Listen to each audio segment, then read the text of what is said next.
Hey everyone, do you ever feel always busy, like burnt out by your to-do list, unhappy, unfulfilled, barely enough time to make your goals happen? Well, maybe you feel haunted about balancing it all and feel like there's more for you out there, but you just have to figure out how to take back your time the guilt-free way. Well, if feeling overwhelmed with your career business, with your to-do list sounds familiar, you are going to love this episode with my guest, Christy Wright. Christy Wright is a #1 national best-selling author, personal development expert, and host of the Christy Wright Show. She's been featured on the Today Show and Fox News, in Entrepreneur and Women's Day magazines, and since 2009, she has served at Ramsey Solutions, where she teaches on personal development, business, and faith. I've heard Christy many times on the Ramsey Show with Dave Ramsey. She was actually sitting in his seat today when I interviewed her. If you're watching the video, you can see. And I was thrilled about her new book. It's called Take Back Your Time, right here. And we talked about all about life balance. She's also a busy mom like me and a career woman. And even though both of us are in the trenches with little kids and trying to make it all work, we are learning so much every single day. So I hope you find these lessons today helpful. Make sure you stay until the end for Christy's final words of wisdom for you, because I know I needed to hear what she said today, and I think you will too. So sit back, take a deep breath, enjoy this episode. It brought me so much clarity hearing Christy, and I know it will help you too. Welcome to the Classy Career Girl podcast. I'm your host, Anna Runyon, founder and CEO of Classy Career Girl, one of Forbes' most influential career sites. This is a podcast for a community of women who want to turn their passions into work they love. You'll learn how to become happy, successful, and balanced with class, skill, and style. We believe that you can create your future. So stop delaying your great life. Go put yourself out there. You can have your great life and career right now. Well, welcome to the Classy Career Girl podcast, Christy. I am so excited to have you here with us today.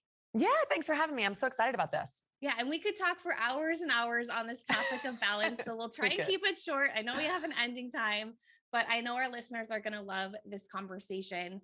Now, you're a busy mom with 3 kids and a career. You know what it's like to be stretched too thin. So share with us a little bit about your career journey, where you started, what you do today, in case people don't know, and what you've learned about life balance and taking back your time. Sure. Well, thank you for having me and thanks for asking. It's interesting. I have been a business coach for over a decade. I have helped women find their business idea. I've helped them get started in business and launch their business. I've helped them grow their business, add team members, many of them over 7 figures. So I have been in the business world for a decade. And what's so interesting, Anna, is in over 10 years of doing this, the number one question that I'm asked is not a business question. It's how do you balance it all? How do you balance it all? How do you manage your time? How do you do all the things?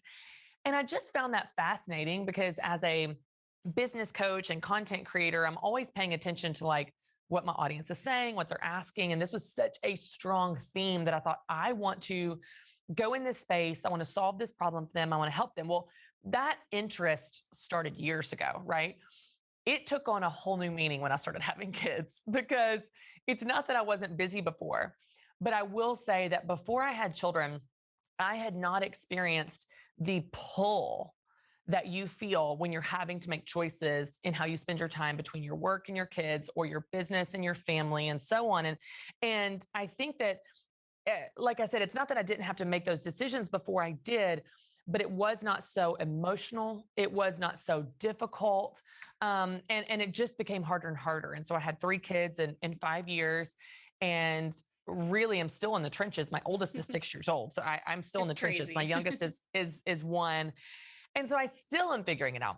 I'm still living this out day to day. And so I think it's one of those things that the combination of seeing how hard this is for people and then experiencing myself, how hard it was, made me want to not only take on this problem, but I wanted to bring a new message to a very old conversation. And what I found, Anna, is that we talk about this subject of life balance all the time. How do you balance it all? How do you balance all the things? And we think, oh, well, is it 50-50 split? Am I supposed to work 50% of the time and be at home 50% of the time? And that's not it. We try that. It still doesn't work. And it's not even realistic. Or maybe we think, oh, I've got to do everything for an equal amount of time. I've got to have this much time working out and this much time with my kids and this much time in my business and so on. And that's not remotely realistic. And then we've got all the analogies, juggling balls and spinning plates and walking the tightrope and all the things. And we can do all of these things and still feel out of balance. And so it really led me down this path of, what if we're asking the wrong question? What if our ideas about balance are just downright wrong? What if I can redefine it and actually give a message of freedom in a space that is typically filled with guilt? Yes. And so that's what I set out to do with my new book, Take Back Your Time, the guilt-free guide to life balance to help bring some hope into this space. Yes. Share it all with us. We all need it because so much is talked about productivity. And I like how you said, it's not about productivity. It's about doing what matters. And I'm very much in line with that thought process too. So how do you figure out what matters and what are the right things to get done? Yes, that's a great question. And I want to highlight something you said because you make a very good point. I think that in our quest for balance, because we think that is the end game, we've got to have balance. We think that the path to that is just being more productive. And so we put actually more pressure on ourselves. I've got to wake up earlier. I've got to have a better morning routine. I've got to run harder and faster throughout my day. I'm going to be more productive, more efficient, stay up later. And then I'll be balanced. Then I will have balance. I will feel like everything is right in my world. And what's interesting is we try that and we do that. We wake up early, we multitask, we are so efficient, so productive, stay up late. And what happens is, Anna, we're just exhausted. We don't feel any more balanced. We don't feel like we're doing any better. The guilt is still there, but now we're weighed down with guilt and we're exhausted. And so I think that, like I said, I think we're asking the wrong questions and pursuing what we believe this is the solution that's actually not the solution at all. And so the way that I define balance in my book, Take Back Your Time, is life balance is not doing everything for an equal amount of time. It's about doing the right things at the right time. The way you said it is, it's about doing what matters. Well, what's interesting is when you do the right things at the right time, you will actually feel that sense of balance that you've been looking for. But it didn't come from doing everything. It didn't come from working harder and faster.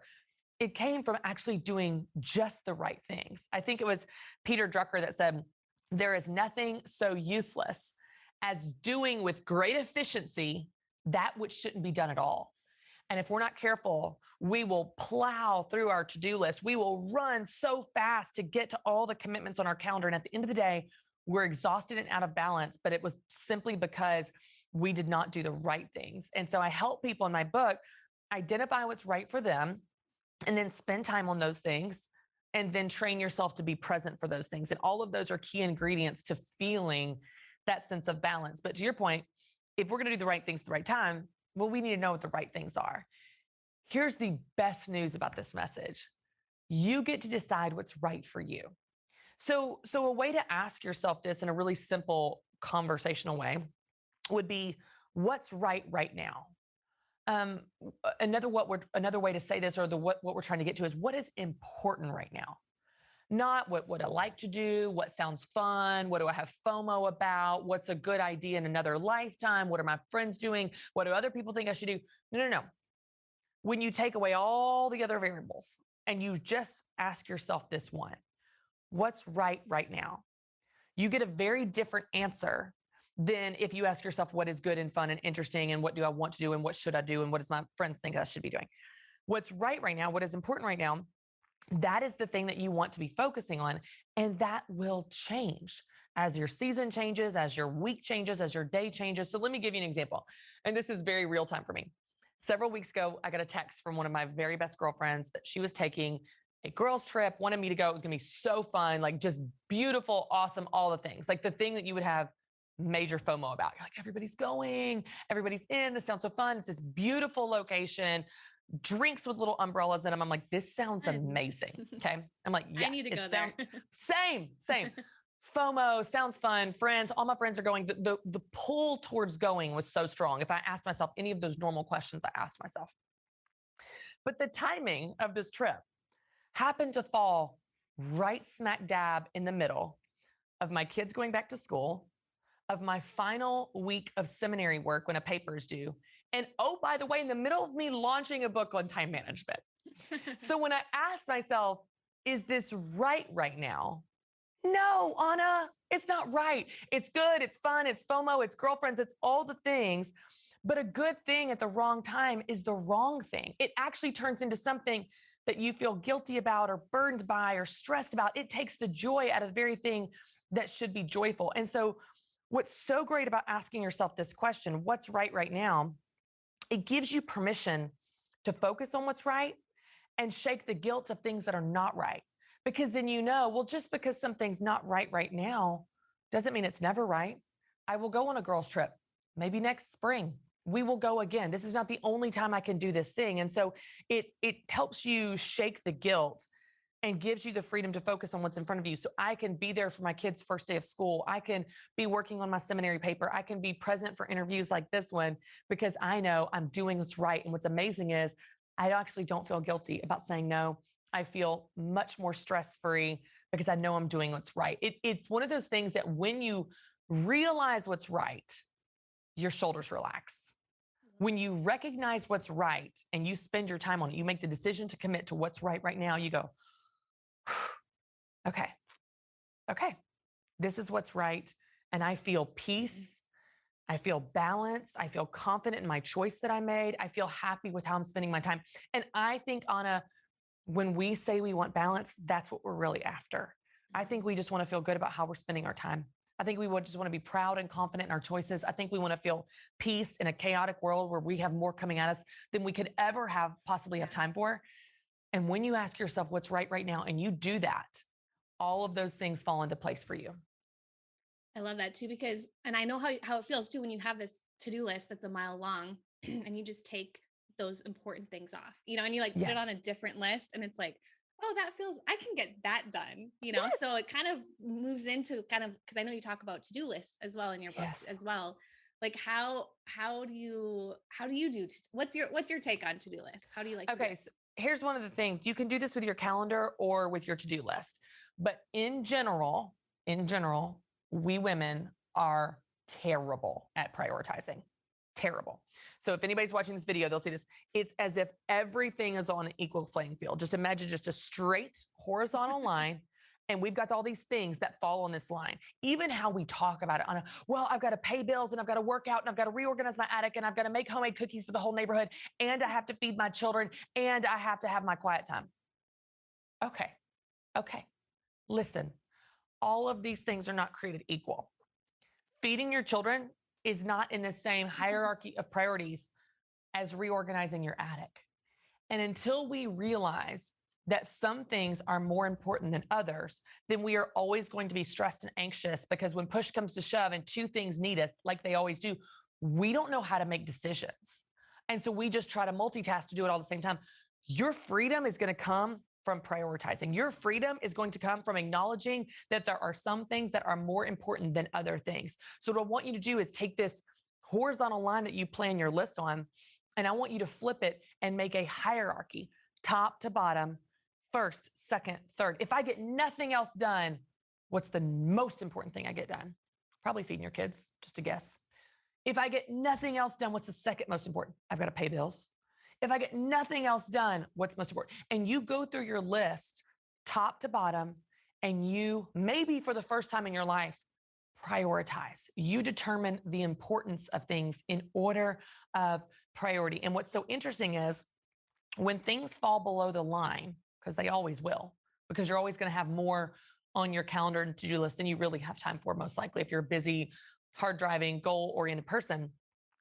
Then at least you know that when things fall below the line, because they will, the right things are falling below the line. Oh, I didn't get around to reorganizing the attic. I didn't make those homemade cookies for everyone in the neighborhood. Turns out that actually wasn't important. It was an idea that popped in my head, like, hey, you should reorganize your attic. Hey, what if we made cookies for everyone? That's a cool idea that pops in your mind. Okay, it's an idea. That's all it is. We have 100 more a day. We've got to learn to let go of those ideas that are not important, that are not moving us in the direction of where we want to be and what we want to do. And then it's going to set us free from the pressure and the guilt for feeling like we have to do everything, because you don't have to do everything. You just have to figure out what the right things are and do that. When you do that, man, you will feel so much freedom And then you realize the person in control of your calendar, the person in control of your to-do list is you. So when you say no to something, whether that's making homemade cookies or cleaning the bonus room or whatever that is for you, you actually choose that no. You feel empowered and powerful. Like, I'm not going to walk in the playroom and go, oh, I'm a bad mom. It's a mess. I'm going to know I chose that no. I chose to fight for the rooms that I actually care about. This one didn't make the cut.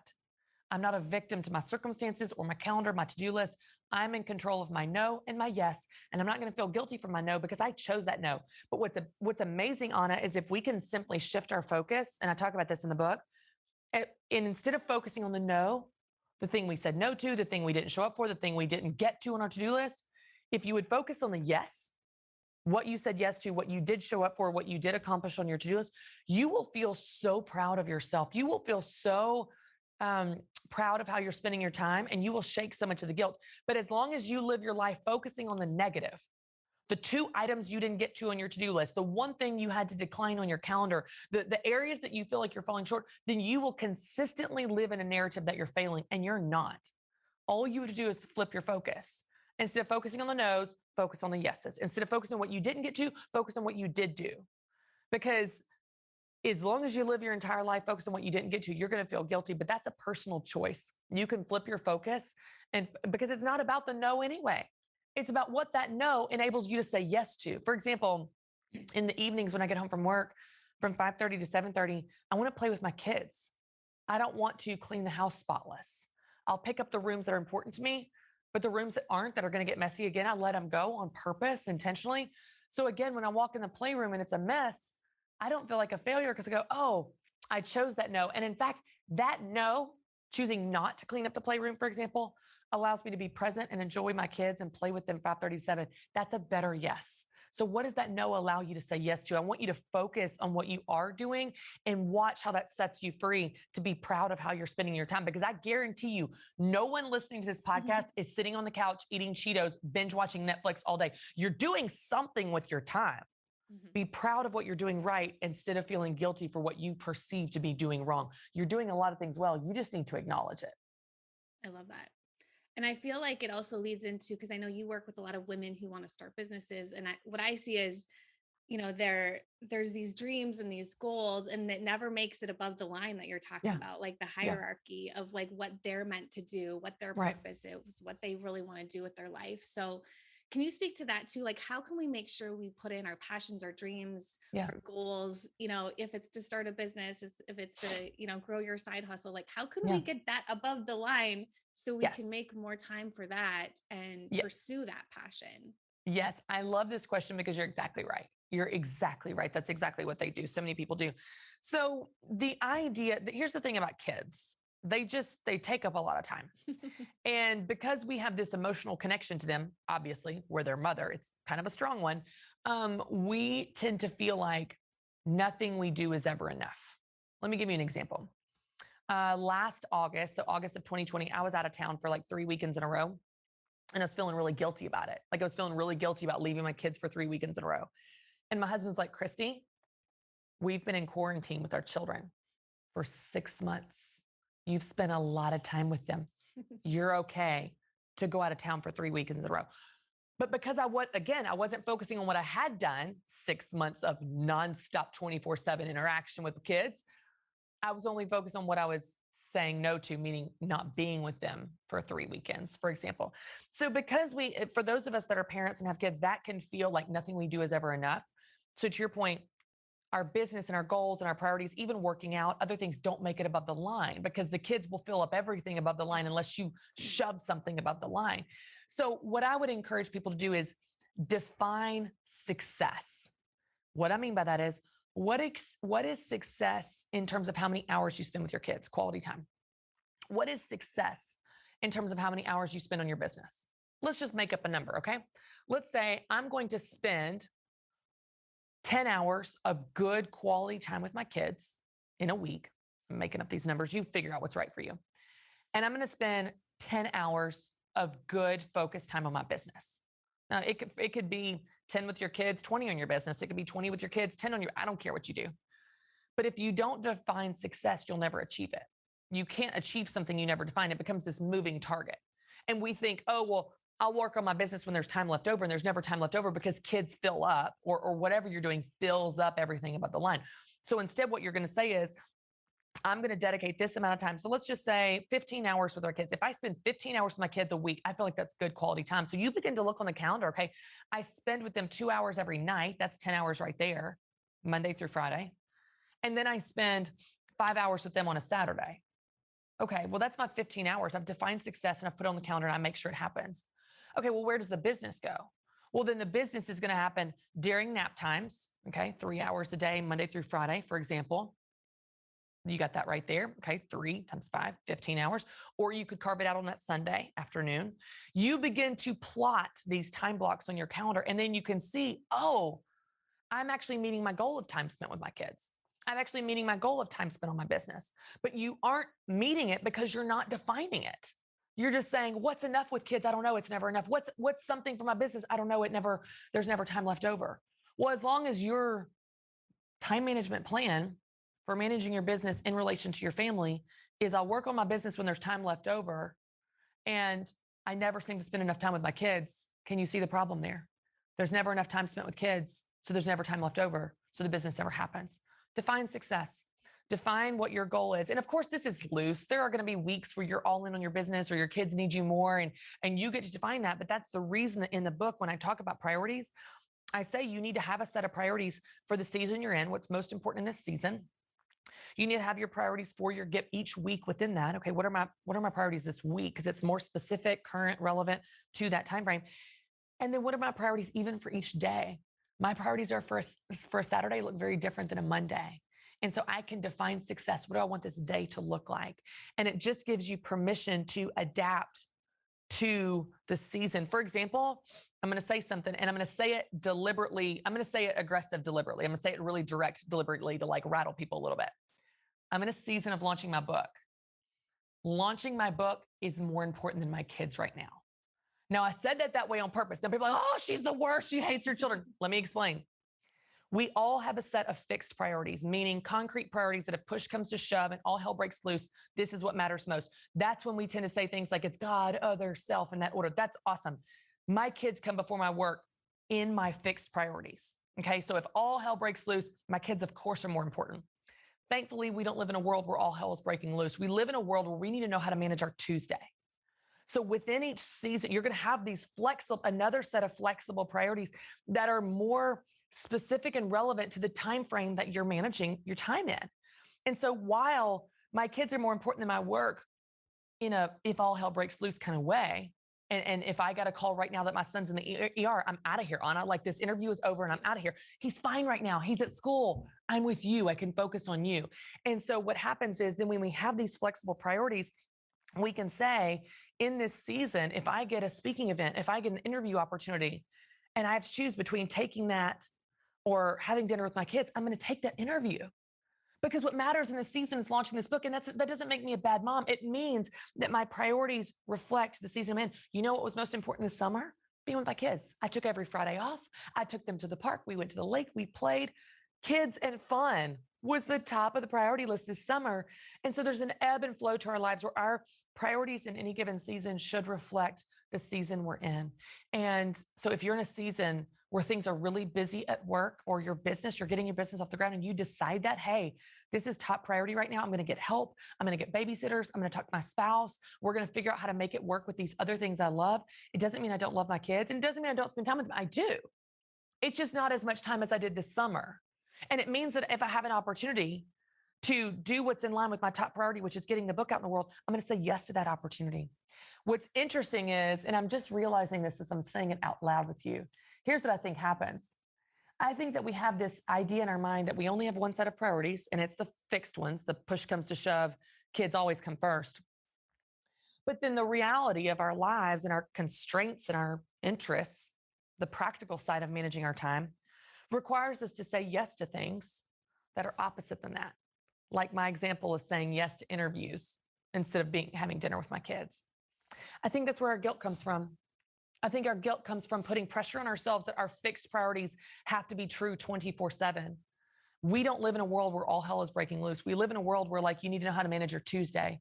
There was as another example, there was a day a couple weeks ago where I got into the office in the studio at 6 a.m. to do a satellite media tour. I had meetings all day and I had an event in our downstairs studio that evening.